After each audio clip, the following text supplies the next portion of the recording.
Bismillahirrahmanirrahim. Assalamualaikum warahmatullahi wabarakatuh. Ayah bunda semuanya. Waalaikumsalam warahmatullahi wabarakatuh. Alhamdulillahirabbil alamin wassalatu wassalamu ala asrofil anbiya'i wal mursalin sayyidina Muhammadin wa ala alihi washabbihi ajmain amma ba'du. Nah, halo ayah bunda semuanya, apa kabar? Alhamdulillah baik. Alhamdulillah baik semua ya ayah bunda.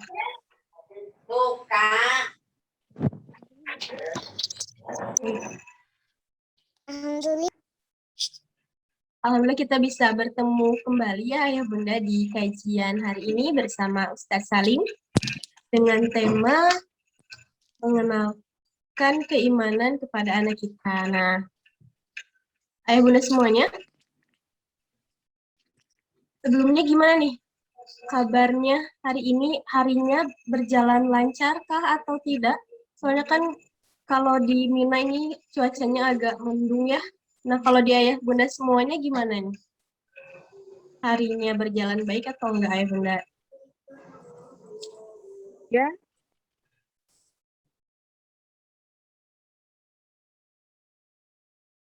Ke bumi hujan, mendung juga Kak, Masya Allah. Bunda semuanya jangan lupa jaga kesehatan ya, karena ini musimnya juga pancaroba, jadi mohon dijaga kesehatannya ya, Ayah Bunda. Nah, Mina juga mau ngingetin untuk rules-nya, videonya boleh dinyalakan ya, Ayah Bunda. Dan demi kenyamanan bersama, mohon suaranya di-mute. Jika ada pertanyaan, mute-nya boleh dibuka, atau enggak bisa ditanyakan di kolom komentar. Nah, jangan lupa disimak sampai akhir karena di akhir nanti akan ada hadiah untuk ayah bunda sekian wafat yang beruntung. Nah, ayah bunda semuanya jangan lupa order buku Akasa. Buku Akasa ini ada 9 seri yang akan mengenalkan anak dengan Asmaul Husna serta akan memahami maknanya ya. Nah, karena Ustadznya juga sudah ada di tengah-tengah kita. Assalamualaikum Ustadz.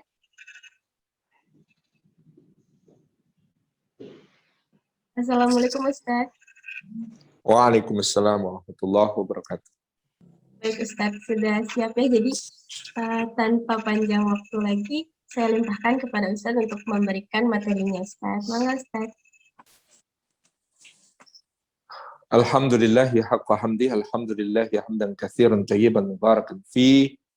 Nahmaduhu wa nasta'inuhu wa nastaghfiruhu wa nastahdihi wa natubu ilaih.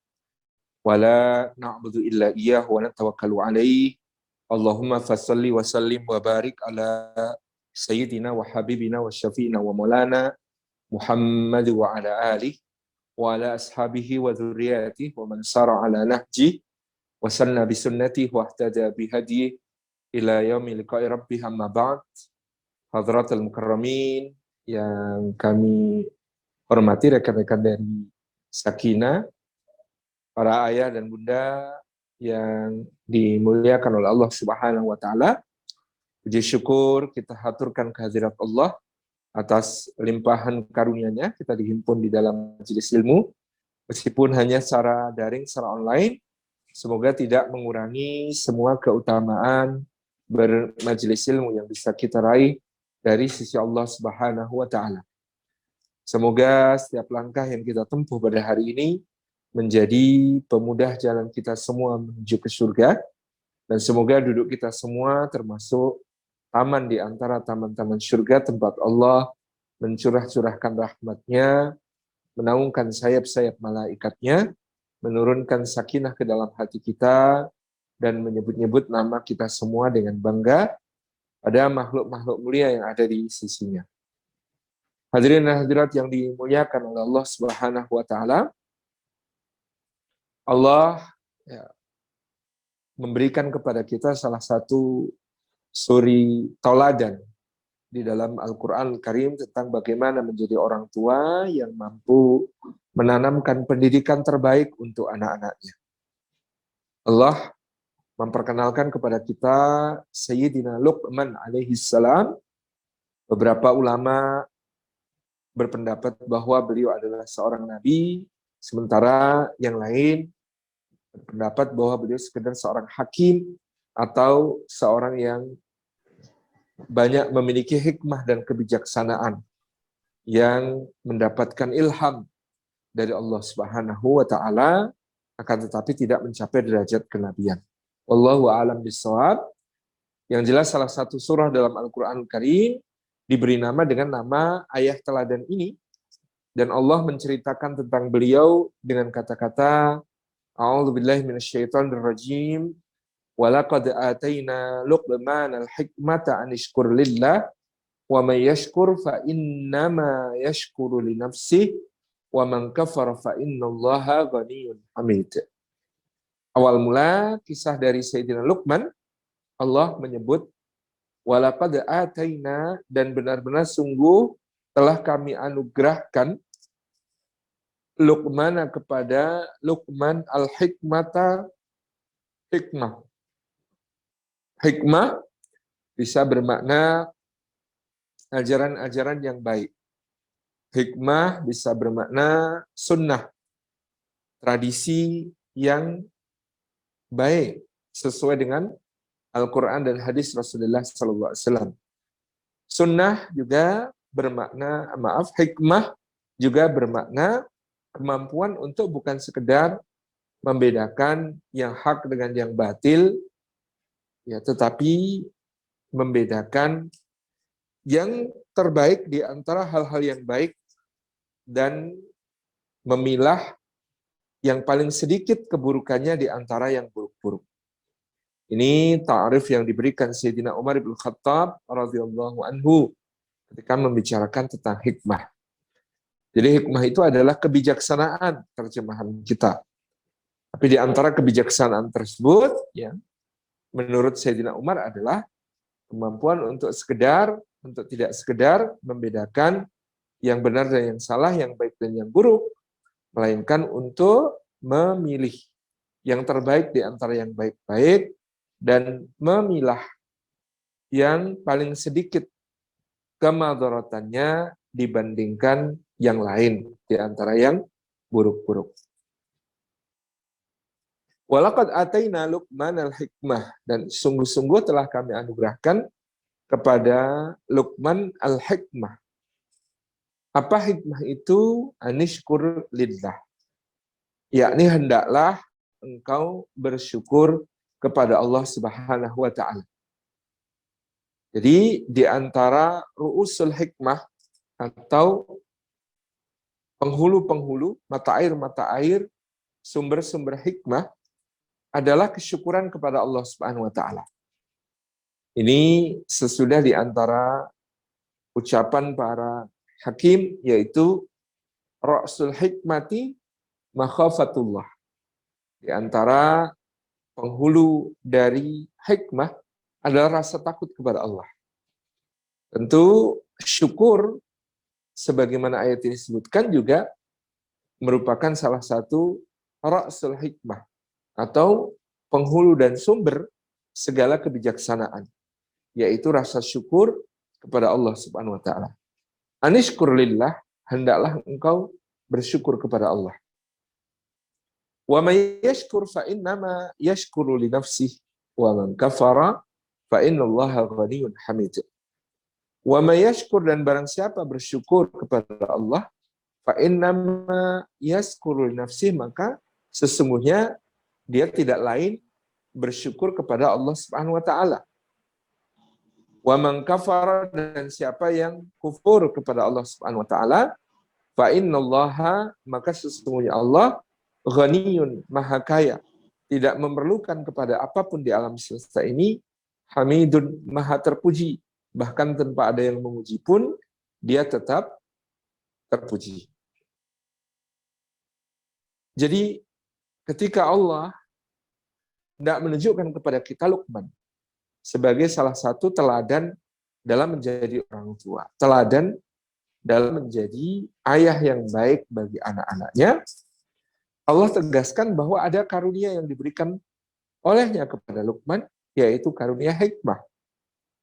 Karunia hikmah ini penting, ya, dan dalam pengalaman hidup manusia biasanya hikmah muncul seiring bertambahnya usia seseorang. Karena terlebih hikmah biasanya berasal dari pengalaman-pengalaman hidup, berasal dari berbagai kejadian-kejadian yang dia maknai ibrahnya, lalu menjadikannya bijaksana dalam menghadapi segala situasi di waktu-waktu setelahnya. Jadi hikmah ini sesuatu yang kemudian sudah seharusnya menjadi kualifikasi dari orang tua yang baik bagi anak-anaknya. Paling tidak orang tua lebih tua daripada anaknya. Paling tidak orang tua pernah menjadi anak-anak. Sehingga mereka sudah seharusnya sangat concern untuk memperhatikan pengalamannya di masa lalu sebagai kanak-kanak sampai dia tumbuh menjadi orang dewasa, diambil hikmah, yaitu apa-apa yang baik bisa diteruskan, diwariskan, diajarkan kepada anak-anaknya, ataupun pengalaman-pengalaman yang kurang baik, sesuatu yang menurut kita tidak tepat, ya kita putus, kita hentikan, jangan sampai menjadi siklus yang bersambung-sambung, tetap dialami oleh anak-anak kita gara-gara kita. Jadi ini di antara tugas penting orang tua adalah menjadi seorang yang hikmah seperti Luqman. Walaqad ataina Luqmanal hikmah. Dianugerahkan kepada Luqman hikmah, kebijaksanaan tersebut. Apa-apa yang patut dilanjutkan dari apa yang ditarbiyahkan orang tua kepada kita, itu kita teruskan sebagai kebaikan juga untuk anak-anak kita.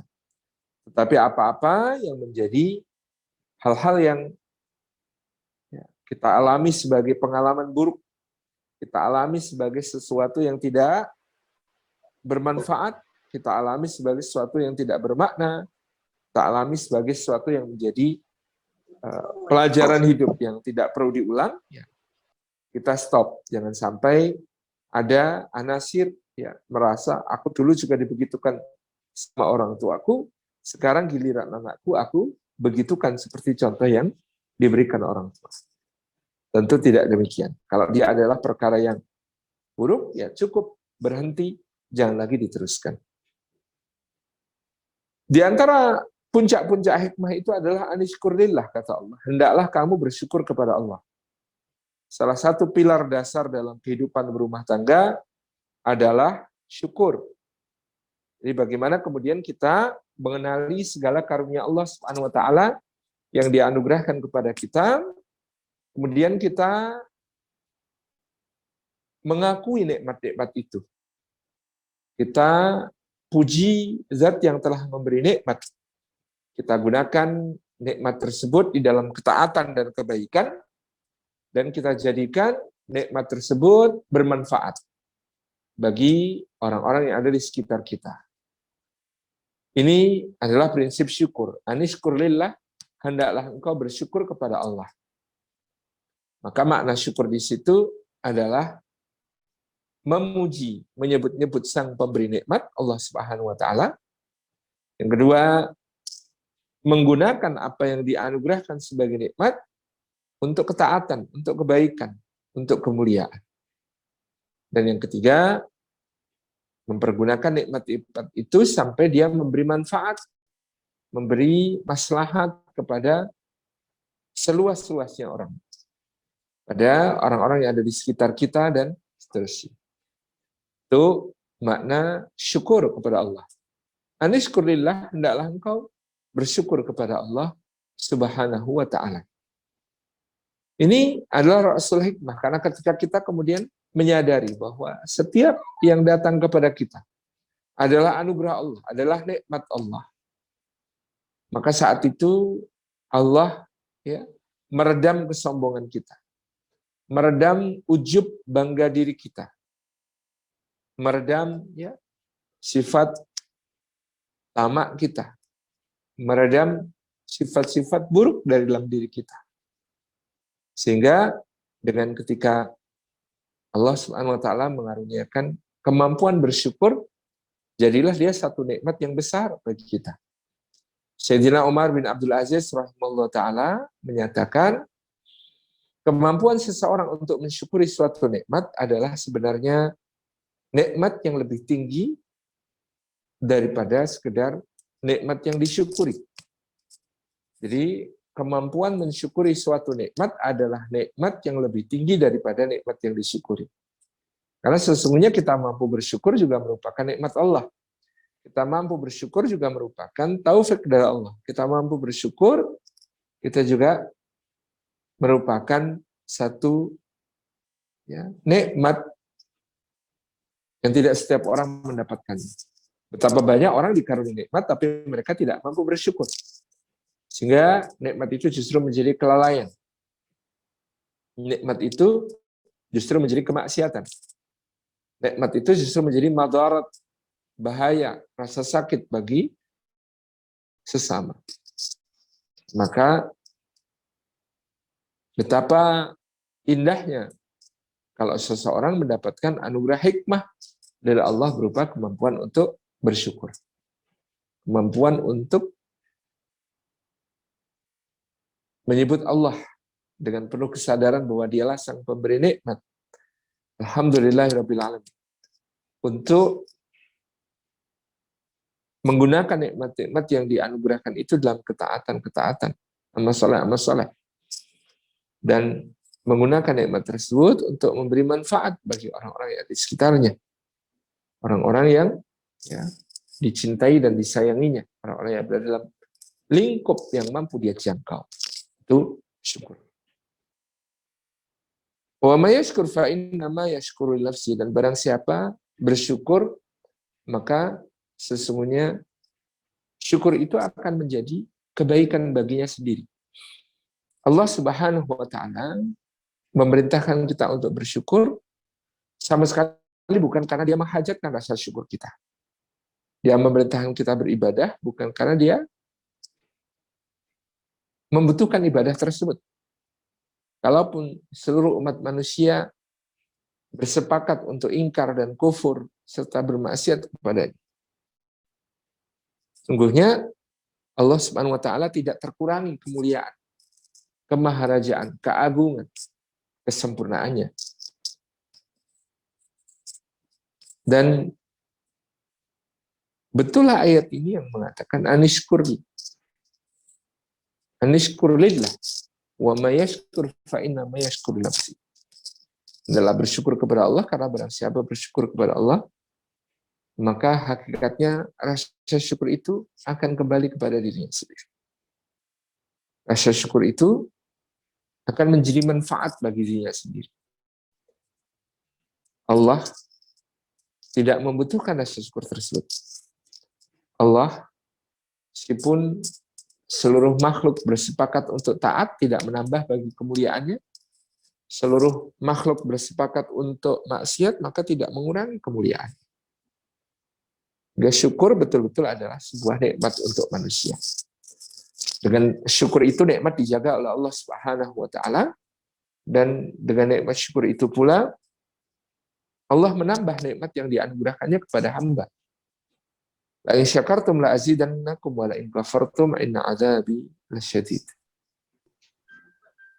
Allah Subhanahu wa taala telah mengumumkan, apabila kalian bersyukur, maka Allah pasti akan menambah nikmat itu bagi kalian. Dan apabila kalian kufur, maka ingatlah sesungguhnya azab Allah Subhanahu wa taala itu sangat pedih. Jadi ini manfaat syukur bagi seorang hamba. Dijaga untuknya nikmatnya, ditambah untuknya nikmat-nikmat berikutnya dari Allah Subhanahu wa taala. La in syakartum la azidannakum. Pasti aku akan menambah nikmat. Wa la in kafartum, tetapi kalau kalian kufur, inna adzabi lasyadid, maka sesungguhnya azabku sangat pedih. Nah, hadirin-hadirat yang dimuliakan oleh Allah Subhanahu wa taala, setelah ini kita akan mendapati bagaimana Luqman mendidik putra-putranya dengan tauhid, dengan nilai-nilai keesaan Allah Subhanahu wa taala, dan tidak mempersekutukannya dengan siapa. Tapi perhatikan bagaimana landasan yang lebih mendasar bagi pendidikan dengan kurikulum apapun, dengan materi pembelajaran apapun, pada anak itu dimulai dari rasa syukur kepada Allah Subhanahu wa taala. Dari orang tua yang mampu mengekspresikan rasa syukur itu juga kepada anak-anaknya. Nah, Bapak Ibu hadirin hadirat yang dimuliakan oleh Allah Subhanahu wa taala, sehingga di sini kita sangat penting untuk ya, mendudukkan rasa syukur ini sebagai pondasi kokoh bagi pendidikan di tengah keluarga kita.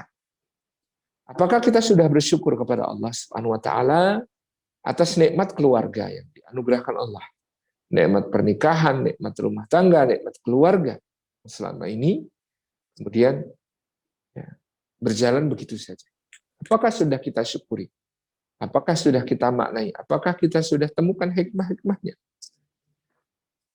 Bagaimana kemudian kita bersyukur kepada Allah Subhanahu wa taala atas anugerah pernikahan. Bersyukur kepada Allah atas mitsaqan ghalidha. Perjanjian yang sangat berat ya, di mana Allah meitarakan perjanjian tersebut dengan perjanjian antara Allah dengan para rasul ulul azmi. Allah menyamatkan perjanjian tersebut dengan perjanjian antara Allah Subhanahu wa taala dengan Bani Israel sampai dia mengangkat gunung Tursina di atas kepala mereka. Sangat berat, sangat agung perjanjian pernikahan tersebut. Allah menganugerahkan rumah tangga, maka kita sudah mensyukuri. Allah menganugerahkan istri, Allah mengaruniakan pasangan, Allah mengaruniakan anak-anak yang qurratu a'yun bagi kita semua. Sudahkah kita mensyukuri semua itu dengan sebetul-betul syukur? Dengan sebaik-baik syukur. Apakah kemudian kita hanya sambil lalu, nikmat-nikmat tak terasa, yang kita lebih mudah untuk peka adalah kesulitan-kesulitan, ketidakmudahan.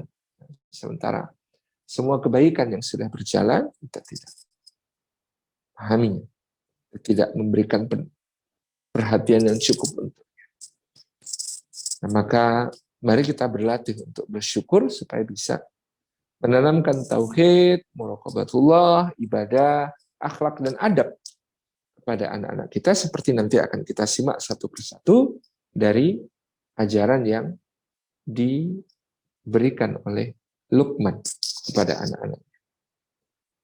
Pertama-tama adalah syukur itu harus diwujudkan bukan hanya syukur kepada Allah Subhanahu wa taala, tetapi menampakkan rasa syukur itu kepada pasangan kita, kepada anak-anak kita. Ungkapkan kepada istri hal-hal yang memang patut disyukuri dari seorang istri.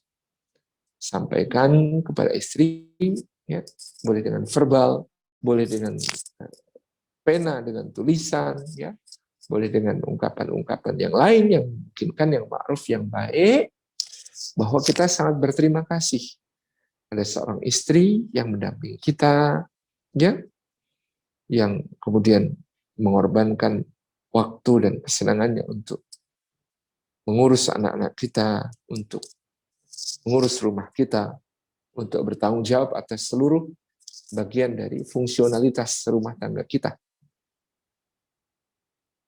Sangat kita syukuri karena kemudian kita mau melahirkan, mau mengandung, mau melahirkan, mau menyusui, mau mendidik dan membesarkan anak-anak kita. Kita syukuri suami yang kerja keras, membanting tulang sampai linu-linu, ya, memeras keringat sampai kering, ya, melakukan berbagai upaya untuk memberikan, ya, mengungkapkan rasa syukur itu kepada istri kita yang telah bekerja keras, berjuang. Ini merupakan satu hal yang sangat penting. Kita kemudian memahami rekan-rekan yang disayang oleh Allah Subhanahu wa taala, rasa syukur itu bisa diwujudkan dalam berbagai bentuk. Rasa syukur itu dari ungkapan yang verbal, terima kasih sayang, sudah berkorban segalanya untuk keluarga kita. Mungkin ada yang mengorbankan karir untuk menjadi seorang ibu rumah tangga, katakanlah begitu. Sabar dulu sampai anak-anak nanti besar bisa dilepas, baru lanjut ke karirnya yang dulu ditinggalkan. Terima kasih suamiku, kata istri, telah bekerja, yang telah berjuang, yang telah melakukan berbagai hal untuk memastikan ya karunia rizki dari Allah Subhanahu wa taala untuk kami. Terima kasih kepada istri yang telah berlelah-lelah mengurus rumah, yang telah berlelah-lelah memasak, telah berlelah-lelah melakukan segala. Ungkapkan terima kasih dalam hal-hal yang verbal. Ungkapkan bukan cuma kepada pasangan satu sama lain, tapi juga ungkapkan kepada anak-anak kita rasa terima kasih yang serupa. Ungkapan apresiasi dari apa-apa yang sudah dilakukan. Karena orang kalau diapresiasi cenderung untuk mengulang apa yang baik. Dan kalau tidak diapresiasi, maka perbuatan baik itu menjadi sesuatu yang tidak membekas pada dirinya. Tidak ada komitmen untuk mengulangi dan memperbanyaknya. Berbeda kalau dia diapresiasi, berbeda kalau dia dihargai di situ. Kita ungkapkan rasa syukur lebih-lebih kepada anak-anak kita. Kita ucapkan kepada mereka, terima kasih nak berkenan menjadi putra dari ayah dan bunda.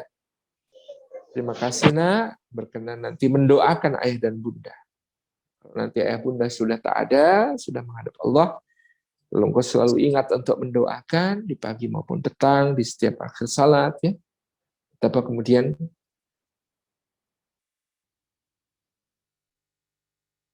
ini menjadi sesuatu yang kemudian kita apresiasi dari anak kita. Nanti kalau kamu berdoa nak, ya, doa-doamu sampai ke hadapan Allah. Doa-doamu yang mungkin akan menyelamatkan kami dari azab Allah. Doa-doamu yang mungkin akan membuat kami mendapatkan ampunan dari Allah. Doa-doa kamu yang mungkin akan mengangkat saya ke surga yang lebih tinggi di sisi Allah. Itulah anak-anak kita. Sampaikan kepada mereka kalau mereka kelak beribadah, melakukan amal saleh, melaksanakan ketaatan kepada Allah Subhanahu wa taala, dan itu diperoleh dari contoh yang pernah kita berikan dalam hidup mereka ketika mereka kecil. Kita berharap pahala yang tidak putus-putus nak dari apa yang kamu lakukan dilakukan oleh keturunanmu, dilakukan oleh setelahnya lagi. Tak putus-putus. Pahala dari Allah Subhanahu wa taala. Maka terima kasih kepada anak kita. Ungkapkan itu. Jadi kalau sebuah keluarga hidup dengan iklim syukur, iklim terima kasih, iklim yang penuh apresiasi satu sama lain, maka di situ akan tumbuh lingkungan yang positif, sikap-sikap yang positif, ya, segala hal yang akan positif, ya, yang kemudian muncul di dalam keluarga yang sedemikian karena saling menghargai, saling mengapresiasi, saling bersyukur kepada Allah atas apa yang dia temui di gereja, yang dia temui di rumahnya itu. Ini menjadi sesuatu yang akan menjadi modal yang kuat. Ya. Satu sama lain saling menopang, satu sama lain saling mendukung, dan menjadi pondasi yang kokoh untuk mengajarkan nilai-nilai apapun kepada anak kita. Kita ungkapkan terima kasih kepada mereka. Kita ungkapkan syukur kepada mereka. Kita berikan pujian kepada mereka. Itu yang bisa kita lakukan. Tentu memuji pun ada ilmunya. Tidak semua hal dari anak kita perlu dipuji. Kalau itu adalah anugerah yang taken for granted dari Allah. Tentang gantengnya, tentang pinternya, tentang senyum manisnya, dan lain sebagainya. Kembalikan semua pujiannya kepada Allah. Sekaligus untuk menjaga anak kita dari ain. Apa itu ain? Ain itu ya, istilah orang Arab untuk menyebut mata yang jahat. Mata yang dengki disertai doanya sedang mustajab di hadapan Allah sehingga kejadian. Ya. Jadi ya orang yang doanya mustajab itu nggak selalu baik karena ada orang yang dia bermaksud jahat tapi pas doanya sedang terijabah oleh Allah. Misalnya karena kezaliman orang lain dan lain sebagainya. Itu yang seperti itu ya harus dicegah ya dengan mengembalikan semua pujian ya, kepada Allah dengan mengucapkan Masya Allah Tabarakar Rahman, dengan mengucapkan Masya Allah la quwata illa billah, Ya. Kalau kita mendengar anak kita dipuji, kita katakan Masya Allah la quwata illa billah. Maka dia dikembalikan kepada Allah Subhanahu wa taala. Allah pun yang melindungi anak kita. Tapi kalau anak kita dipuji, kita justru bangga, kita merasa kitalah yang memiliki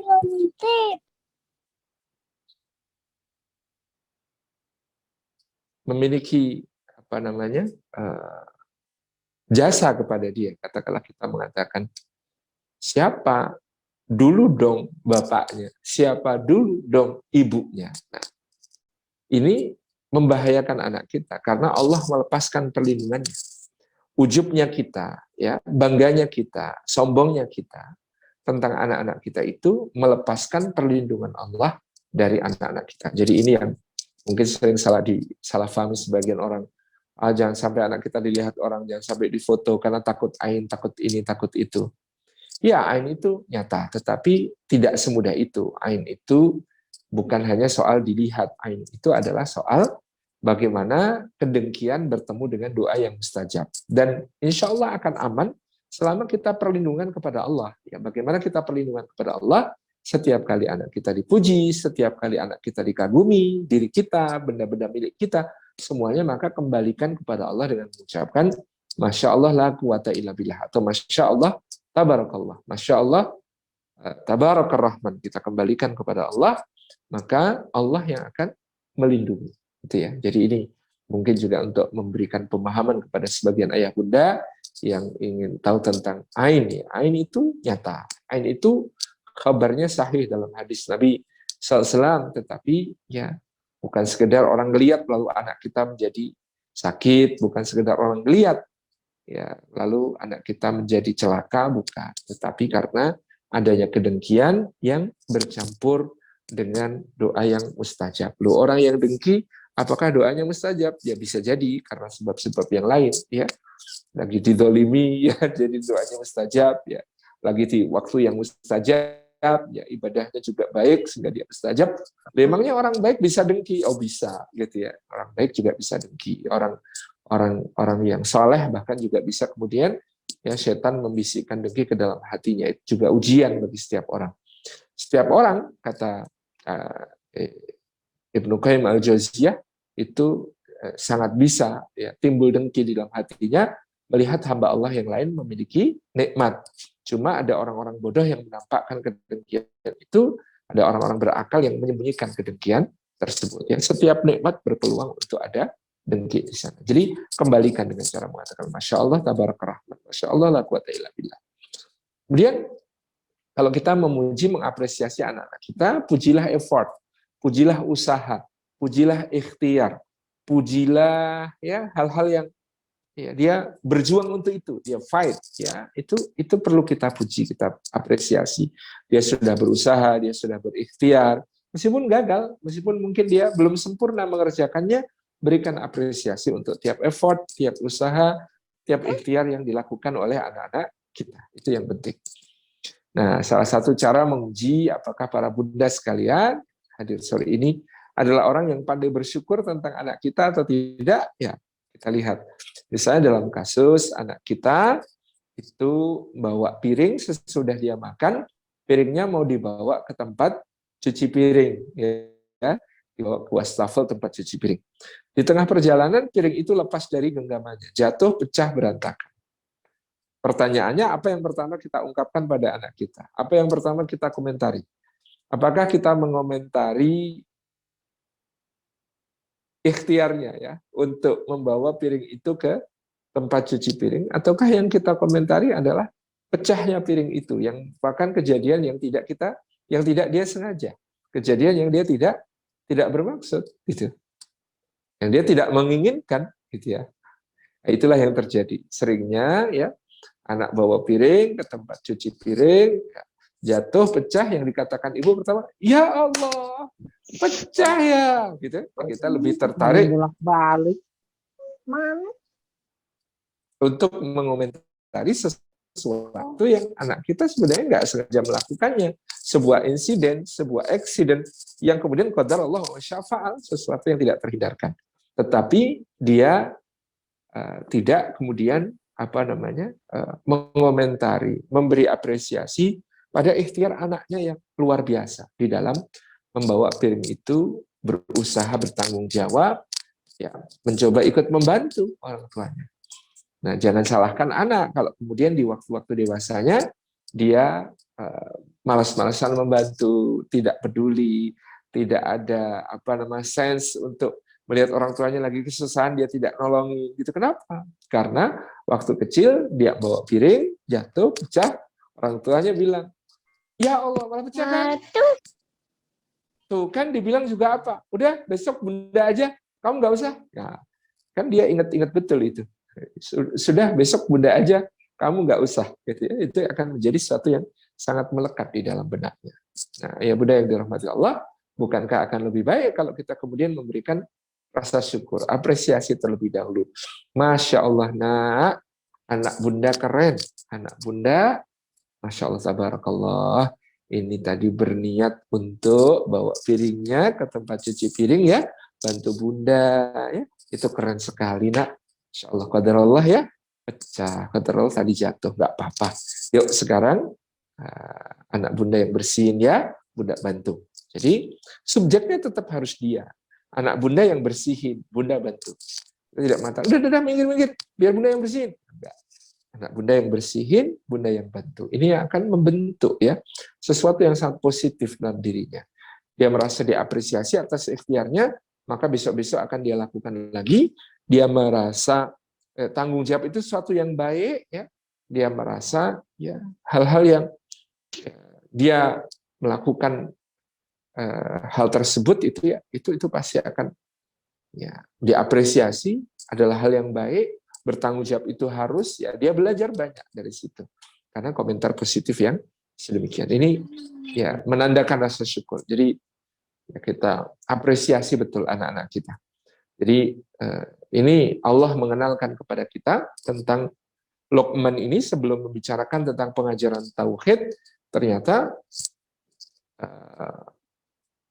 Allah menunjukkan ya bahwa mengungkapkan rasa syukur kepada anak itu akan menjadi basic dari semua pengajaran lain yang akan kita anugerahkan, kita berikan kepada mereka. Jadi sebelum semuanya adalah kita perlu untuk menjadi orang yang apresiatif, menjadi orang yang bersyukur, menjadi orang yang mampu menghargai anak-anak kita. Jangan sampai dia menjadi anak yang ya tidak pernah diapresiasi hal-hal yang baik, tetapi hanya dikritik, dicela, ditegur, dikerasin, dimarahin pada hal-hal yang kemudian dia mungkin berbuat salah, atau bahkan perbuatan salahnya itu perbuatan salah yang dia tidak sengaja, perbuatan salah yang dia tidak bermaksud, ya itu lebih-lebih lagi. Kemudian ya bunda yang dirahmati Allah, di antara tanda syukur juga adalah jangan memberi hukuman sebelum memberi penjelasan. Dalam bahasa Arab ada mahfudzat, ya, qubhunal iqab bila bayan. Qubhunal iqab bila bayan. Betapa buruknya hukuman, teguran, kemarahan kalau dia tidak didahului dengan penjelasan. Jadi orang tua itu perlu sering-sering membriefing anak kita tentang mana yang baik, mana yang buruk, mana yang boleh, mana yang tidak. Mana yang bagus, mana yang kurang, mana yang terpuji, mana yang tercela, mana yang benar, mana yang salah. Itu anak-anak kita ini perlu untuk sering-sering di briefing. Ini yang kadang-kadang orang tua tidak sadar. Ya, membiarkan anaknya alami, kenal mana baik, mana buruk itu tidak dari sebuah pengajaran yang tertata, tetapi dari ya pengalaman demi pengalaman dia ketabrak-tabrak baru kemudian sadar, oh ini baik, ini buruk. Nah, akan lebih baik tentu kalau kita memperkenalkan. Contoh, qubhunal iqab bila bayan. Buruknya menghukum kalau tidak menyertai dengan penjelasannya. Salah satunya adalah yang kemudian kita sering ungkapkan, ya, anak diajak pergi ke satu acara. Ya, anak nggak dibilangin apa-apa, langsung dinaikin ke motor, langsung dinaikin ke mobil, tahu-tahu sudah di lokasi acara, acaranya pengajian. Di pengajian anak kita nggak nyaman, ngerengek-rengek minta pulang, nangis, rewel, dimarahin. Di pengajian anak-anak kita ya lari-larian ke sana kemari, nabrak kabel, nabrak sound system, nabrak kamera-kamera, ya. dimarahin. Di tempat acara rebutan mainan sama anak orang lain, ya dimarahin. Dia tidak belajar apapun. Ketika kemudian tahu-tahu dimarahin, tahu-tahu dihukum. Karena apa? Karena dia belum mendapatkan briefing, dia belum mendapatkan penjelasan apapun tentang mana baik, mana buruk, mana boleh, mana tidak. Ya, itu tidak mendapat briefing sehingga dia tidak belajar. Sehingga berlaku tadi kubhunal iqab bila bayar. Betapa buruknya menghukum tanpa memberikan penjelasan terlebih dahulu. Tapi coba kalau anak ketika akan berangkat kita bilangin, "Nah, kita mau pengajian. Mau ikut? Ikut Bunda." Oke, kalau ikut ada syaratnya. 1, nanti acaranya 3 jam. Ya, sebelum selesai acara nggak boleh merengek-rengek minta pulang. Janji bisa? Oke. Yang kedua, nanti di sana ada tempat khusus untuk bermain. Ada teman-teman lain yang juga bermain di situ. Oke ya, main di sana sama teman-teman ya. Kemudian, oke Bunda. Yang ketiga, nanti di sana mainannya terbatas. Jadi kalau main nanti gantian sama teman ya, ngalah sama teman, nggak boleh rebutan, nggak boleh nakalin teman, pukul teman ya, kasarin teman, nggak boleh. Oke. Nanti di sana ya karena sudah disediakan tempat bermain, jangan lari-larian di depan. Di depan ada kamera, ada kabel, ada listrik, ada macam-macam yang berbahaya. Oke, semuanya sudah briefing, berangkat. Nah, nanti kalau dia melanggar, ya kalau dia melanggar maka kita boleh menegur, kita boleh kemudian memberi ekspresi marah atau menghukum karena dia sudah kemudian mendapatkan briefing, sudah mengetahui mana yang baik, mana yang buruk. Demikian pula Bunda, ya, dengan begitu dia akan mengambil pelajaran, oh aku dimarahin. Kenapa kok aku dimarahin? Karena aku tadi salah. Ya Bunda menjelaskan begini, aku melanggar, itu salah, sehingga layak Bunda marah. Tapi kalau tidak ada penjelasan lebih dahulu, ya kesimpulannya cuma orang tuaku galak, orang tuaku pemarah, nggak ada belajar apa-apa dia. Ya, demikian pula kalau dia mau belajar atau bermain bersama teman, berikan briefing ya. Nanti ketemu teman, ya kita tahu temannya ini pergaulannya nggak terjaga, katakanlah gitu, suka ngomong kasar, suka ngomong jelek dan macam-macam ya, namanya anak tetangga. Kalau kita memberi briefing, katakan kepada mereka, kalau ada yang baik boleh ditiru, boleh diikutin, tapi hal-hal yang jelek nggak boleh niru, ngomong kasar, ngomong kotor, itu nggak boleh niru dan lain sebagainya. Kita briefing. Jadi dengan begitu anak kita mau bergaul dengan siapapun, insya Allah tidak terpengaruh banyak-banyak. Meskipun nanti ketika pulang memang perlu diinspeksi, ya, difilter apa-apa yang kemudian tadi dia dapat.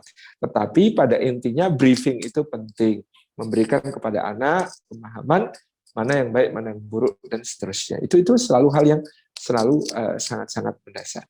Kemudian ekspresi dari rasa syukur itu juga dicontohkan oleh Nabi SAW dalam bahasa tubuh. Jadi selain diungkapkan secara verbal, juga diungkapkan dengan bahasa tubuh. Seperti Nabi SAW itu suka mencium, suka memeluk anak-anak, suka menjadikan dirinya sebagai permainan untuk anak-anak, gitu ya. Dijadikan kuda-kudaan oleh cucu-cucu, ya. Bahkan kemudian beliau SAW pernah berdirikan ya Al-Hasan, Al-Husain, ya.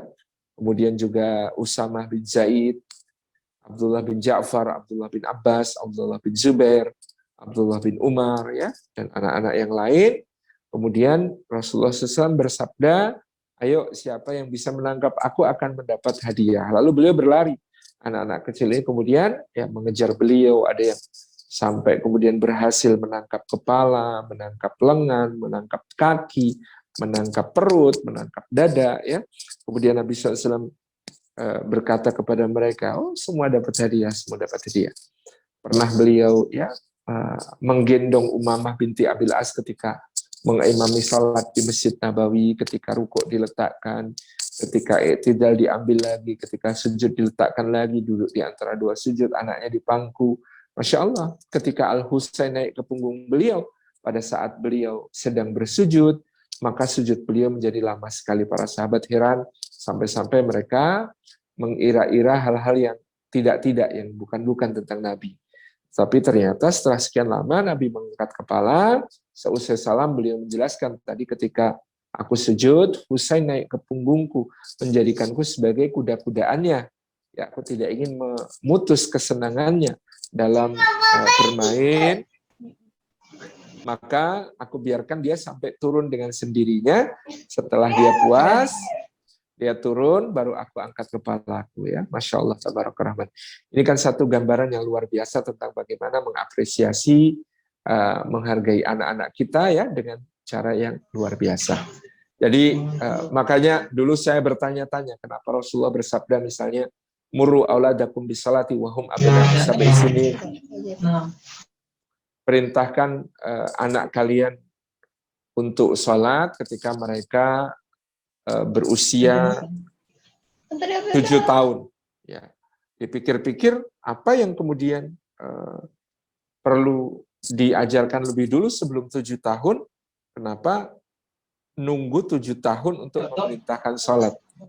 Ternyata itu dalam rangka untuk ya menanamkan tauhid.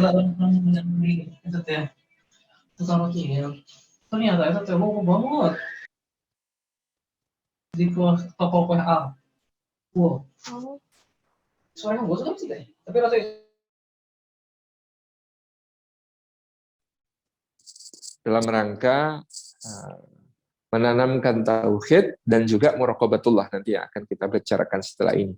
Tapi juga di situ kita mendapat pelajaran betapa Rasulullah SAW sangat longgar di dalam sholat dengan anak-anak untuk kemudian sekedar memperkenalkan dan membiasakan mereka saja, tidak dalam bentuk memerintahkan. Ya ketika sholat ya dinaikin punggungnya, beliau tidak marah, beliau tidak menyuruh turun, beliau biarkan ya. Kita kadang-kadang kan anak kita yang di bawah usia 7 tahun ya itu kemudian menarik baju kita sudah marah.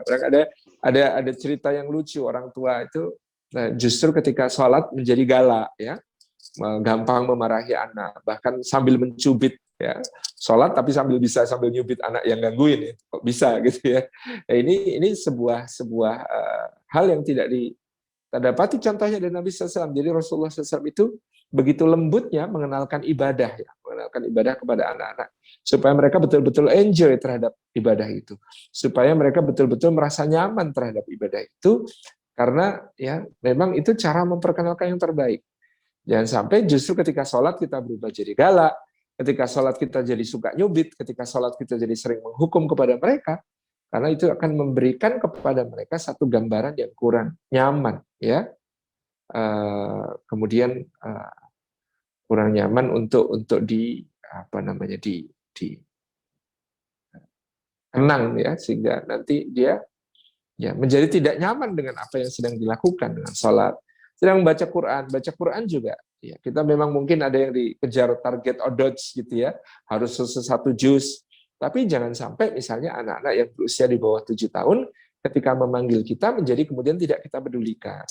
Karena anak 0 sampai 7 tahun kan kata Sayyidina Ali bin Abi Thalib itu umpama raja. Raja itu kalau manggil ya kita harus memenuhi panggilan. Karena kalau panggilannya raja kok tidak dipenuhi ya dapat hukuman dong kita gitu. Jadi ya seharusnya karena anak itu usia raja, ya dia diperlakukan seperti raja. Kalau memanggil segera dipenuhi. Dan ini adalah salah satu gambaran juga betapa kemudian kita penting untuk membangun kelekatan ya kepada anak-anak kita. Salah satunya adalah dengan aktivitas-aktivitas bersama dan juga ya bagaimana kemudian melibatkan hal-hal yang bersifat ungkapan kasih sayang, mencium, memeluk, ya bermain bersama seperti yang dicontohkan oleh Nabi Muhammad SAW. Dan hari-hari ini orang tua mungkin ada yang mengeluh anaknya kecanduan gadget, anaknya kecanduan game online, anaknya kecanduan kepada perangkat-perangkat kecil ya, dari handphone sampai tablet. Ya, kenapa? Kok bisa? Ya karena yang pertama-tama menjadi PR kita adalah kita perlu menjadi orang tua yang kalau disentuh dan dipencet lebih asik daripada gadget. Karena gadget itu responsif. Gadget itu disentuh, dipencet, dia ngasih respon. Nah, makanya anak seneng karena dia tuh disentuh, dipencet, dia ngasih respon. Sebaliknya, ya kadang-kadang orang tua sudah dipanggil ya 3 kali belum nengok juga. Ditarik-tarik ya, ditarik-tarik sampai 5 kali, bunda, nengoknya marah. Apa sih? Nggak lihat apa? Bunda baru sibuk. Nah, gitu.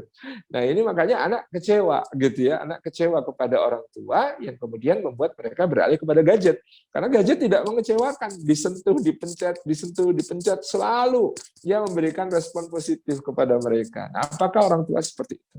Tentu selain memberikan dosis dan juga mendampingi di dalam bergadget, karena mungkin di zaman sekarang gadget tidak akan bisa dihindari, apalagi yang pembelajarannya lewat gadget ya dengan sekolah dan sebagainya. Itu salah satu hal yang penting untuk kita juga sadari, bagaimana membiasakan bersama mereka aktivitas fisik bersama yang penuh dengan ungkapan-ungkapan kasih sayang sebagai ekspresi syukur. Tadi yang kita pelajari dari Luqman, bahwasanya aniskur lillah wa masykur fa innama yashkuru nafsi wa man kafara fa innallaha ghaniyyun hamid. Kemudian yang berikutnya adalah bagaimana Allah anugerahkan kepada Luqman ya ilham untuk memberikan pendidikan kepada anaknya. Pendidikan pertama-tamanya adalah ya wa id qala Luqmanu li banihi wa huwa ya'iduhu ya bunayya la tusyrik billah inna syirka la dzulmun adzim. Ingatlah ketika Luqman ya berkata kepada anaknya di waktu dia memberi pengajaran kepada anaknya itu, ya bunayya la tusyrik billah. Wahai anakku, janganlah engkau mempersekutukan Allah. Inna syirka la dzulmun adzim, sesungguhnya mempersekutukan Allah itu adalah kezaliman yang besar. Ini kurikulum pertama. Kurikulum kedua, ya bunayya innaha in takum mithqala habatin min khardalin fatakum fi sakhrah aw fis samawati aw fil ardi ya'ti billah innallaha latifun khabir. Wahai anakku, apabila ada seberat biji darah tersembunyi di dalam batu atau di petala langit atau di kedalaman bumi, nggak ada manusia yang melihatnya, maka Allah pasti melihatnya dan Allah pasti akan mendatangkan balasannya karena Allah Maha Lembut lagi Maha Mengetahui.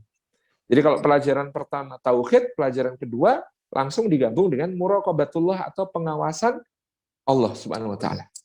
Yang ketiga adalah ya bunayya aqimis shalah, baru wahai anakku tegakkan salat ya wa'mur bil ma'ruf wa nahy 'anil munkar wasbir 'ala ma asabak inna dzalika min azmil umur.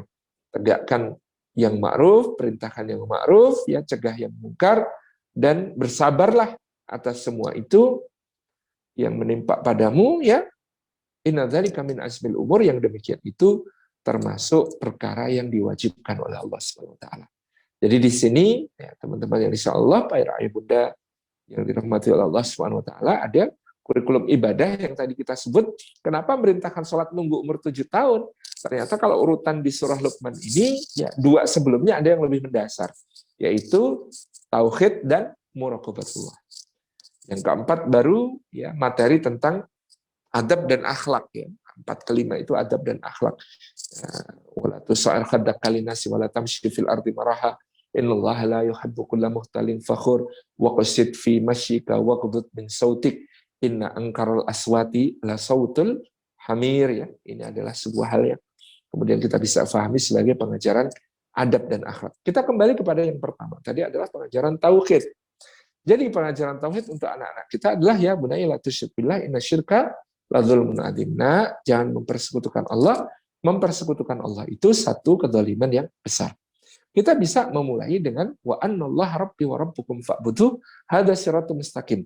Kenalkan Allah sebagai Rabb yang menciptakan, yang memberi rizki, yang mengatur segala urusan, yang memiliki, yang menguasai. Ya. Kemudian dengan itu berikan kepadanya pemahaman tentang konsekuensi Allah sebagai sesembahan. Kalau Allah yang menciptakan, ya tentu yang berhak disembah adalah Allah. Kalau kita tidak menyembah Allah, itu namanya kezaliman yang besar. Jadi, kalau Allah yang memberi kita rizki, maka Allah Subhanahu wa taala adalah yang paling layak untuk disembah ya. Kalau kita menyembah selain Allah namanya kedzaliman. Karena apa? Karena Allah yang memberi rezeki. Allah yang mengatur urusan, maka Allah yang layak disembah. Kalau kita menyembah selain Allah itu namanya kedzaliman. Kita bisa memulai ya sejak anak yang usianya bahkan sangat awal ya, sangat dini dengan kita ya ngeliling ya bahasa Jawanya. Masya Allah tabaraka rahmana. Lihatlah matamu ini, betapa indahnya 2 bola bening Allah letakkan di lubang wajahmu. Tapi dengan 2 bola ini kamu bisa melihat seluruh isi dunia. Dari cahaya matahari atau lampu. Ya, Allah pancarkan mengenai benda-benda, lalu dipantulkan ke matamu, masuk melalui pupil, ya, sampai ke akhirnya membentuk bayangan di retina setelah melalui lensa. Ya Allah, nak, betapa indahnya dunia ini karena anugerah mata yang diberikan Allah. Maka nak, apakah pantas kita menyembah selain Allah? Allah yang menciptakan matamu, maka mari kita sujud kepada Allah, ibadah kepada Allah. Kemudian ya kita bicarakan hidung, ya. Jadi kalau kurikulum ini kurikulum yang sangat kaya, ya. Kita baru bicara mata, bicara hidung, nanti bicara telinga, bicara mulut, ya, bicara tangan, kaki, seluruh penciptaan. Lalu kita kemudian bicara tentang rizki. Ya Allah, nah ini lihat bubur yang kamu makan, berasnya ditanam oleh petani, bukan sembarang petani. Allah perintahkan untuk menyediakan makanan untukmu, dia menanam padi. Di mana, nak? Petaninya, nak? Di Vietnam, nak, karena berasnya beras impor, ya, nak, ya. Allah perintahkan dia yang nanam, menyiangi rumput. Allah perintahkan dia yang kemudian memanen, ya. Itu baru padinya nanti diangkut sampai kepada kita. Belum lagi ini buburnya pakai daging sapi, sapinya juga diciptakan oleh Allah, diberikan rezeki kepadamu. Nah, ini soal rezeki apalagi, soal mengatur segala urusan apalagi. Jadi pengenalan tauhid ini sangat luas, ayah bunda yang dirahmati Allah. Bagaimana kemudian kita bisa mengeksplor semua hal tentang diri anak kita untuk memperkenalkan Allah kepada mereka, ya, bahwa dia satu-satunya yang berhak disembah karena dia yang menciptakan, karena dia yang beri rezeki, karena dia yang mengatur segala urusan, karena yang memiliki, dia yang menguasai itu.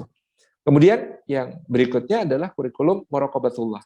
Kenapa meskipun temanya kali ini adalah tentang mengenalkan Allah, ya, pelajaran tauhid tidak bisa dilepaskan dari pelajaran tentang muraqabatullah. Itu yang penting. Ya, karena ya muraqabatullah itu konsekuensi dari tauhid. Kita sampaikan kepada anak-anak kita bahwa meskipun, ya, kalau dia berbuat baik, meskipun ayah nggak lihat, ayah nggak bisa senyum, ibu nggak lihat, ibu nggak bisa ngasih jempol, ya, teman-teman nggak lihat, teman-teman nggak bisa kagum, ustadz atau ustadzah nggak lihat, ustadz atau ustadzah nggak bisa mengapresiasi, memuji, asalkan Allah lihat, lakukan. Karena nanti Allah membalas, balasan Allah lebih indah daripada jempolnya ayah, lebih indah daripada senyumnya bunda, lebih indah daripada pujiannya ustadz atau ustadzah, lebih indah daripada kekaguman teman-teman. Gitu ya. Itu yang perlu kita tanamkan kepada mereka. Sebaliknya, nak, kalau kamu berbuat buruk, meskipun ayah nggak lihat, nggak bisa jewer kamu, meskipun bunda nggak lihat, nggak bisa ngomelin kamu, ustadzah nggak lihat, nggak bisa negor kamu, teman-teman nggak lihat, nggak bisa ngolok-ngolok kamu, tetapi kalau itu perbuatan buruk, jangan dilakukan, karena Allah pasti lihat, dan Allah juga punya balasan atas perbuatan buruk. Ya. Demikian pula kalau kita menjelaskan kepada anak-anak kita tentang balasan amal baik, jangan menempatkan diri kita, orang tua, sebagai pengawas terbaik dan pemberi balasan terbaik, tapi kembalikan kepada Allah. Awas loh ya, kalau sampai Bapak tahu, enggak. Nah, ayah mungkin nggak tahu apa yang kamu lakukan, tapi Allah Maha tahu loh, nak. Itu lebih baik daripada, awas loh ya, kalau bunda tahu, oh awas. Nah, kita sampaikan bahwa Allah itu pengawasannya melekat. Allah itu tidak pernah lepas. Bukan karena takut kepada ayah dan bunda kamu tidak berbuat buruk, tapi karena kepada Allah. Kamu jujur kepada ayah bunda respect, ayah bunda akan hargai. Bunda, aku tadi salah begini. Oke, nggak apa-apa, yang penting jujur, yang penting mengakui, yang penting memperbaiki. Itu yang kita perlu tanamkan kepada anak-anak kita. Supaya mereka bukan takut kepada kita, bukan nggak enak kepada kita, padahal kita pengawasannya sangat terbatas. Nggak bisa 24 jam sehari, 7 hari seminggu, ngawasi, ngeliatin, dampingin, nggak bisa. Maka mulai sejak kecil, tanamkan kepada mereka yang mengawasi itu Allah, gitu ya. Yang memberi balasan itu Allah. Nah, Masya Allah, ya. Nanti kalau hafal juz 30, ayah sediain, ya, anggaran untuk liburan ke Bali habis pandemi. Nah, daripada menjanjikan, lebih baik kita memberikan sekaligus memberikan penjelasan, memberikan hadiah sekaligus memberikan penjelasan, yaitu Masya Allah tabarakallah, mana ini apa coba yang ayah bawakan buat kamu? Apa itu ayah? Alhamdulillah ya nak ya, kamu sudah hafal juz 30. Ini hadiah kecil, bukan dari ayah, tapi dari Allah lewat ayah. Coba dibuka. Sepeda baru, makasih ayah. Ya, ini sepedanya ya ayah dapat dari Allah. Allah memang pengen berikan kepada kamu. Tapi ingat nak, ya ini cuma balasan di dunia. Yang di sisi Allah lebih keren lagi kalau kamu istiqomah, kalau kamu mau berjuang, kalau kamu mau ya berusaha untuk lebih rajin lagi. Nanti dari Allah dikasihnya lebih keren daripada ini. Ayah mah cuma ngasih ini pun, itu pun dari Allah. Jadi lebih keren Allah nanti balasannya. Ini yang lebih perlu kita tanamkan kepada mereka. Jadi begitu ayah bunda yang dirahmati Allah, karena waktunya juga terbatas. Saya kembalikan terlebih dahulu kepada pembawa acara. Jazakallahu khairan. Assalamualaikum warahmatullahi wabarakatuh. Waalaikumsalam warahmatullahi wabarakatuh. Terima kasih Ustadz, karena materinya sangat bagus sekali ya. Dan jangan lupa ya bunda semuanya, yuk order buku Akasa, karena di buku Akasa ini akan memperkenalkan Asmaul Husna untuk anak dan memahami artinya. Seperti contohnya ini, Al-Alim yang maha mengetahui, yang mengetahui setiap detik yang aku pikirkan, setiap apapun yang aku rasakan, juga setiap amalan yang akan aku kerjakan sendiri. Jadi sangat berhubungan sekali dengan materi yang tadi ya bunda. Jadi yuk order buku Akasa sekarang juga. Nah, untuk selanjutnya sesi tanya jawab, Ustadz. Ya, silakan. Ada yang bertanya, bagaimana cara memperbaiki jika sudah terlanjur terjadi, maksudnya yang sudah terlanjur terjadi yang tadi Ustadz, yang memarahi anak. Ya.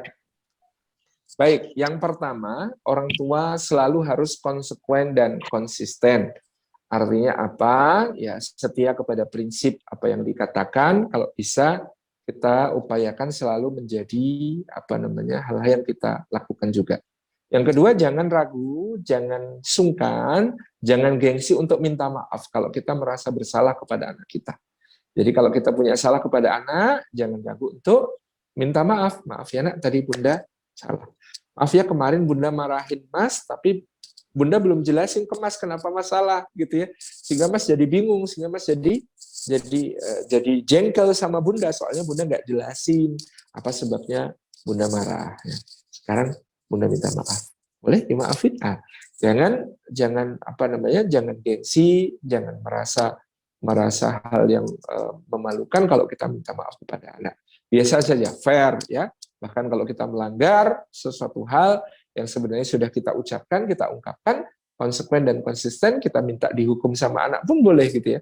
Ada seorang bapak yang oleh Nabi Shallallahu Alaihi Wasallam dipuji sebagai seorang bapak ahli surga. Kenapa disebut bapak ahli surga? Karena ternyata bapak ini orang yang konsekuen dan konsisten. Jadi dia ini menggantungkan sebuah cambuk di atas pintu rumah. Kemudian dia berkata kepada anak-anaknya, nah, kalau kalian dapati bapak kalian melanggar apa yang dilarang Allah, masing-masing kalian punya hak untuk memukul ayah dengan cambuk ini. Ya, itu yang dikatakan si bapak. Sebaliknya, nak, kalau kalian yang melanggar larangan Allah, maka ayah yang akan memukul kalian dengan cambuk ini. Jadi di situ ada satu konsekuen ya, sikap konsekuen dari si ayah. Kalau ayah yang melanggar, anak-anaknya disuruh menghukum. Ya, kalau kemudian anaknya yang melanggar, maka ayah pun akan menghukum. Ini satu sikap konsekuen yang perlu ditegakkan. Karena memang ini adalah sebuah hal yang penting ya. Konsekuen dan konsisten itu untuk anak penting. Jangan kita terpengaruh kepada kepentingan. Kalau ngomong sama anak itu kan kadang-kadang kita terpengaruh kepentingan. Contoh bunda, anak kita lagi nonton YouTube. Kita lagi di dapur sibuk banget perlu bantuan. Lalu kita ngomong sama anak kita, nak, sini dong nak, bantuin bunda dong nak. Ya Allah, ini bunda kerjaannya banyak sekali. Enggak bunda, ini tontonannya lagi bagus. Terus kemudian kita mengatakan kepada anak kita, ya Allah nak, kamu tuh besar loh, masa nggak mau bantuin bunda? 5 menit kemudian, dia nonton iklan di YouTube. Iklan mainan, bagus, dia tunjukin kepada kita. Bunda beliin ini dong bunda, bagus ya bunda. Nggak boleh, itu untuk orang yang udah besar. Kamu tuh masih kecil. 5 menit yang lalu, dia sudah besar. Sekarang dia masih kecil. Nah ini kan nggak konsisten kita. Kita nggak sadar kadang-kadang, kita nggak sadar itu kita ucapkan, tetapi anak mengalami confuse, ya dia bingung, ya, gimana sih tadi katanya aku udah besar, sekarang kok aku masih kecil.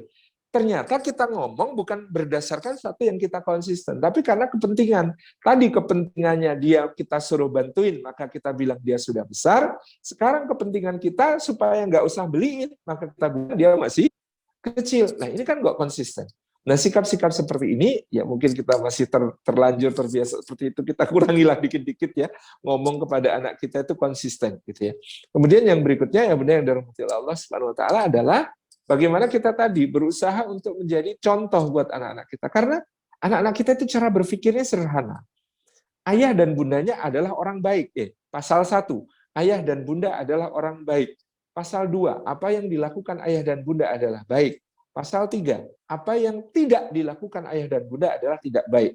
Itu. Jadi mereka lebih percaya apa yang dilihat daripada apa yang didengar. Nak, baca Quran dong, nak. Enggak, kenapa enggak mau? Enggak bagus. Kenapa kok enggak bagus? Karena ayahku enggak pernah. Kalau ayahku enggak pernah melakukan, itu artinya enggak bagus. Gitu ya. Kalau ayahku enggak pernah melakukan, itu sesuatu yang enggak bagus. Sebaliknya, nak, jangan ambil barang pakai kaki dong, nak. Enggak sopan. Oh, sopan. Kok sopan gimana? Bundaku sering. Nah, itu artinya jadi dia simple cara berpikirnya. Apa yang dilakukan ayah dan bunda adalah baik, apa yang tidak dilakukan oleh ayah dan bunda adalah tidak baik. Itu sesuatu yang biasa mereka pikir dengan cara sederhana seperti itu. Nah, yang berikutnya ya bunda tentu ayo kita belajar, makin banyak belajar supaya makin banyak berilmu supaya kita bisa menempatkan anak-anak kita pada kedudukan yang tepat gitu ya. Contoh nanti ada perkembangan, tentu anak-anak kita mulai usia 10-an tahun itu sudah mulai minta didengerin, bukan mendengarkan. Dia sudah harus lebih banyak kita yang mendengar daripada kita yang terocos omong di depannya.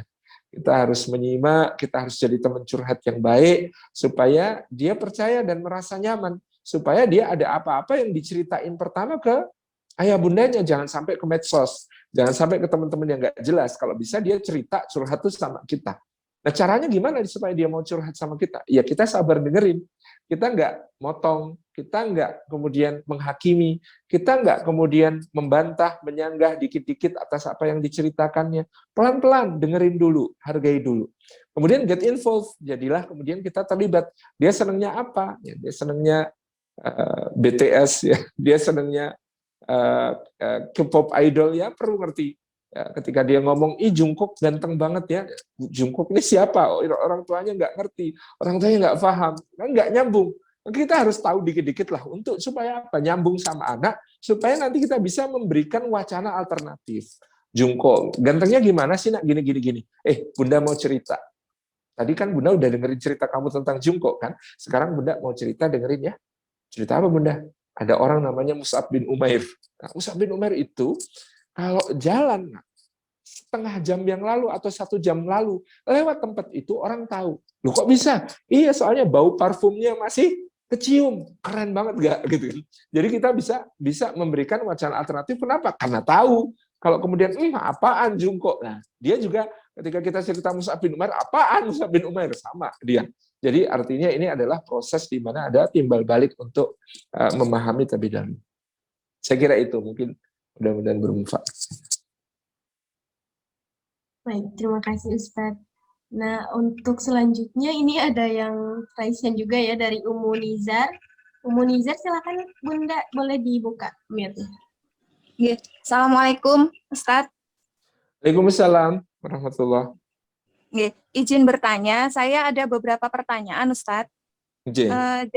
Jadi begini, saya itu menerapkan ke anak-anak itu ada jamnya di rumah, ada jamnya untuk berantakan, dan ada jamnya untuk rapi. Ya. Nah, kemudian dulu itu pernah ada teman yang menyampaikan gini ke saya, jangan begitu, jangan terlalu kaku sama anak-anak. Namanya anak-anak itu ya hidupnya berantakan, memang mainannya kemana-mana gitu. Nah, sementara saya menerapkannya jam sekian sampai jam sekian silahkan main, silahkan berantakan. Tapi jam sekian sampai jam sekian itu sudah waktunya untuk beres-beres, kemudian melakukan kegiatan yang lain. Okay. Dan mereka harus beres-beres sendiri. Nah, itu menyikapi hal ini bagaimana? Apakah saya salah atau benar, Ustadz? Kemudian Ya. pertanyaan kedua, Ustadz. Jadi selama pandemi ini anak-anak itu kan full di rumah, ya Ustadz. Nggih. Biasanya kalau sebelum pandemi itu bermain di luar sama anak-anak lain. Nah, berhubung karena pandemi, otomatis saya memberikan batasan pada anak-anak. Jadi jangan main di luar dulu.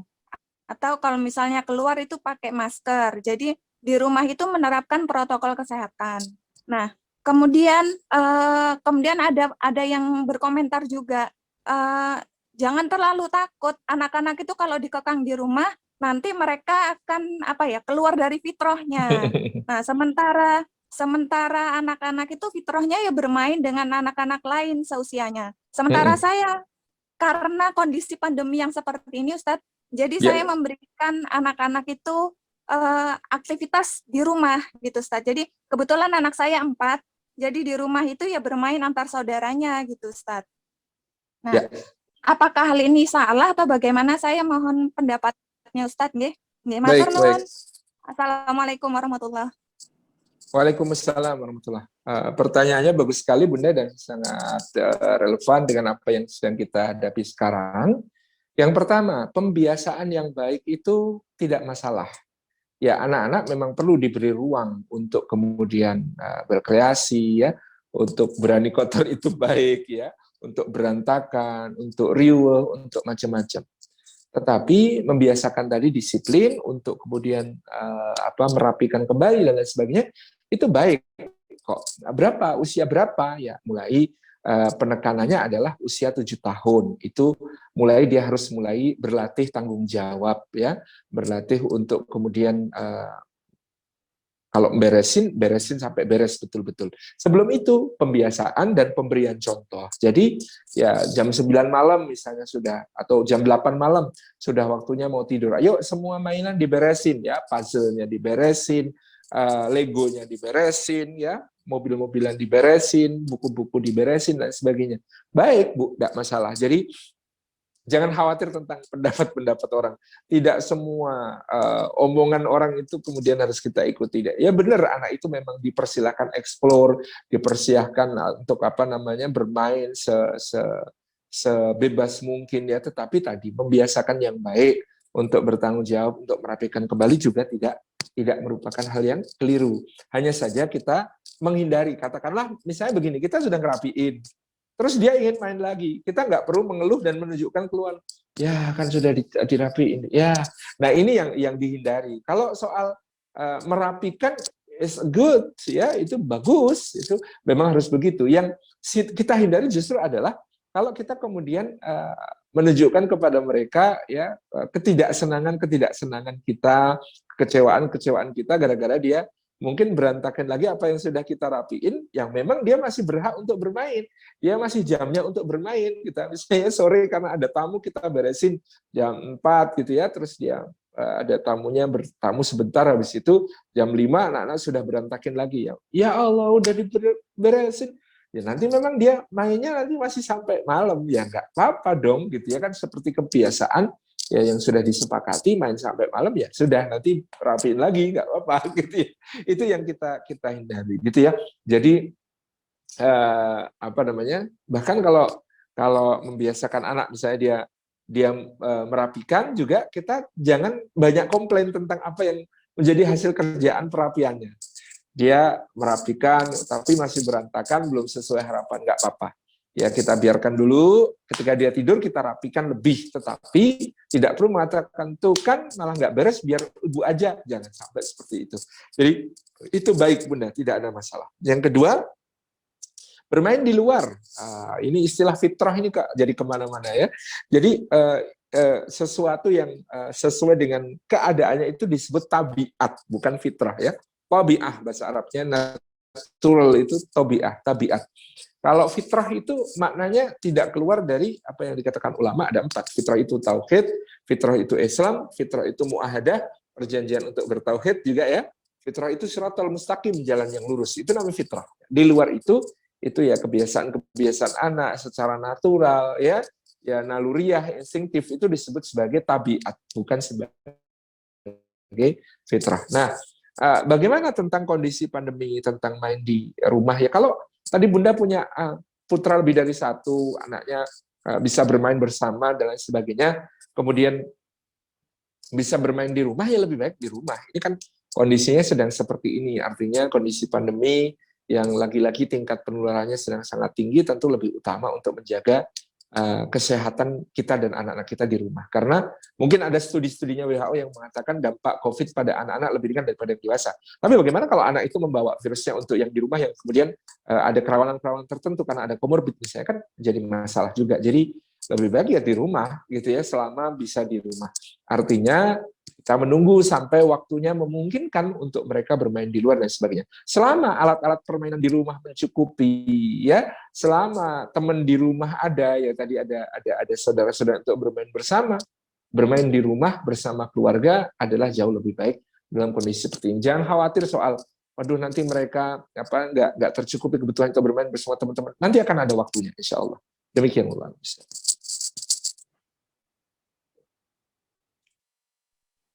Baik Ustaz, terima kasih. Nah, untuk selanjutnya ada Ummu Musa, boleh dibuka Bunda mute-nya. Ya, Assalamualaikum Ustaz. Ya, silakan Bunda. Ya, jazakallah khair ilmunya. Saya ingin bertanya 2 pertanyaan. Yang pertama, kalau misalnya anak bertanya tentang Allah itu seperti apa, kenapa nggak terlihat gitu.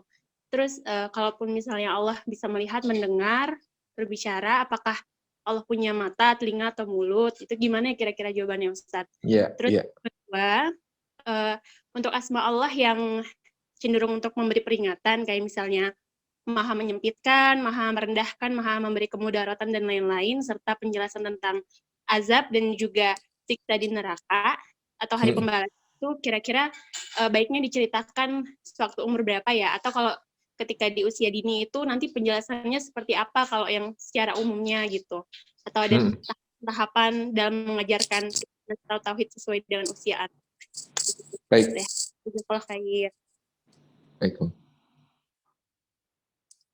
Baik. Menjelaskan sifat-sifat Allah kepada anak adalah cukup dengan kata-kata ya, punya tapi tidak seperti yang kita punya. Ya, contoh Allah Maha melihat. Ya, apakah Allah punya mata Bunda? Ya, Allah melihat tidak dengan mata seperti yang kita punya. Apakah Allah punya telinga? Allah mendengar tidak dengan telinga seperti yang kita punya. Allah itu kayak apa? Allah itu ya tidak bisa dibayangkan. Tidak seperti makhluk. Beda sama kita semua. Maha sempurna, maha indah, maha agung. Insya Allah nanti kita akan ketemu Allah. Jadi Bunda belum bisa jelasin Allah kayak apa karena Bunda juga belum lihat ya. Nanti kita lihat Allah sama-sama kalau kita masuk surga. Itu yang bisa kita jelaskan kepada anak kita. Jadi ketika kita ditanya anak pengen lihat, pengen tahu seperti apa Allah, sama-sama kita katakan kepada anak kita, Bunda juga belum pernah lihat. Nanti kita lihat sama-sama ya di surga gitu. Jadi kalau mau ketemu Allah harus beramal saleh, harus jadi anak pinter, harus jadi anak yang baik, harus jadi anak yang rajin ibadah, rajin ngaji gitu ya. Itu yang justru akan membangun ya. Jadi kita tidak terjebak kepada pertanyaan anak tentang takyif, tentang seperti apa dan bagaimana Allah, tapi kita arahkan supaya nanti kita bisa ketemu Allah. Caranya adalah dengan jadi anak yang saleh. Itu. Kemudian tentang asma-asma Allah ya, tentang yang bersifat sesuatu yang kemudian memberikan al-wa'd atau ancaman-ancaman. Ini ya kita bisa jelaskan kepada mereka bahwa Allah itu adil. Artinya Allah adil ya. Ya, semua sifat tadi kan masuk ke dalam keadilan Allah Subhanahu wa taala. Artinya orang yang soleh, orang yang baik pasti juga dibaikin sama Allah. Kalau orangnya jahat, orangnya nakal pasti juga dapat balasan dari Allah. Sekedar kita kenalkan konsepnya, bingkainya adalah konsep keadilannya Allah Subhanahu wa taala untuk menjelaskan kok Allah juga memiliki sifat maha memberi madarat, sifat maha merendahkan dan sebagainya. Itu semuanya tidak keluar dari sifat keadilannya Allah. Jadi yang penting kita jadi orang saleh, maka akan ya dibaikin juga sama Allah Subhanahu wa taala. Itu bisa dijelaskan dari awal, tidak masalah. Tidak ada batasan umur. Yang terpenting kita jelaskan tentang sifat keadilannya. Demikian.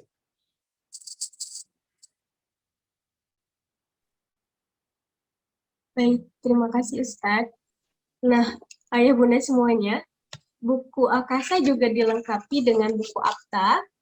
Kelihatan nggak? Nah, buku Apta, di mana buku Apta ini adalah buku anak bertanya tentang Allah. Nah, jadi jika ada anak-anak yang bertanya, ayah, bunda, Allah itu siapa? Atau Allah itu bentuknya seperti apa? Atau Allah itu ada di mana ya? Nah, pertanyaan-pertanyaan ini juga bakal ada di buku ini, dan ayah bunda juga insya Allah bisa menjawab dengan baik, tanpa mengancam dengan dosa, tanpa mengancam masuk neraka, tanpa mengancam anak-anak dengan dosa dan masuk neraka tadi. Jadi nggak bingung gitu si anaknya. Nah, jadi bunda semuanya, yuk order buku Akasa, di mana di buku Akasa ini akan dilengkapi buku Akta, buku anak bertanya tentang Allah. Nah, karena waktunya juga sudah mau maghrib, jadi terima kasih Ustadz, karena materinya sudah sangat bermanfaat sekali. Semoga ayah bunda di sini bisa mengambil sisi positifnya. Nah, jangan lupa ya bunda, jika ayah bunda mempunyai insight-nya hari ini, insight kajian hari ini boleh di-share di feeds atau di story Instagram ayah bunda.